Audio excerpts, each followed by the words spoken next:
5 मिनिटात 25 बातम्यांचे सहप्रायोजक आहेत defence career academy, Chhatrapati Sambhajinagar व कोल्हापूर।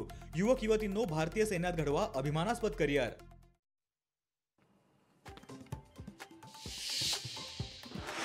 ओबीसी आरक्षणासाठी न्यायालयाविरोधात लढा उभारावा लागेल। हा लढा सरकार आणि निवडणूक आयोगाच्या विरोधात नसेल तर सर्वोच्च न्यायालयाच्या विरोधात असेल। माजी खासदार हरिभाऊ राठोड यांचं वक्तव्य।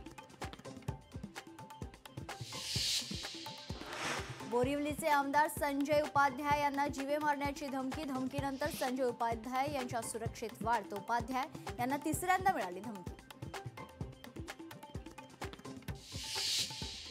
पालघरमध्ये शेकडो कोटींच्या जमिनीचा घोटाळा। 7 कोटी बाजार मूल्य असलेल्या सहकारी संस्थेच्या जमिनीची केवळ 70 लाखांना विक्री।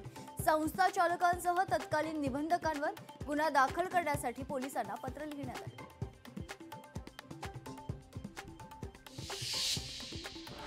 मालेगावातील चिमुकलीवर अत्याचार आणि हत्या प्रकरणी डोंगराळे ग्रामस्थांचं उपोषण। आरोपीला तात्काळ फाशी द्यावी ग्रामस्थांची मागणी।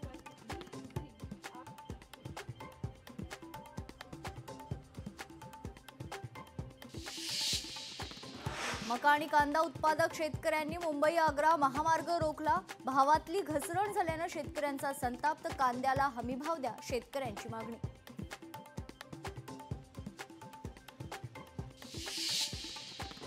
पुण्यातील विमाननगर परिसरात कोयत्यानं तोडफोड करणाऱ्या आरोपींना पोलिसांनी ठोकल्या बेड्या। आरोपींना अटक करत पोलिसांनी काढली भिंड।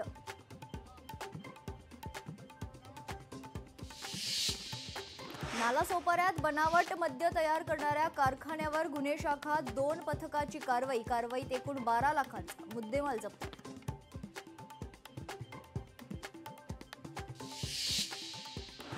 वाशिम शहरातून जाणाऱ्या अकोला मार्गावर नव्या रस्त्यांच्या बांधकामामुळे रस्त्याची दुरावस्था। रस्त्यावर आतापर्यंत 20 वाहनांचा अपघात झाल्याची माहिती। प्रशासनाकडे याकडे लक्ष देण्याची मागणी।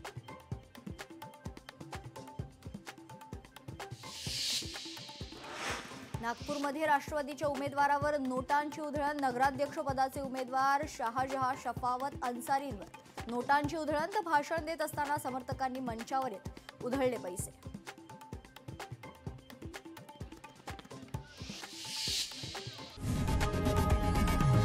लोकशाही मराठी ऐका, पहा, जागरूक रहा।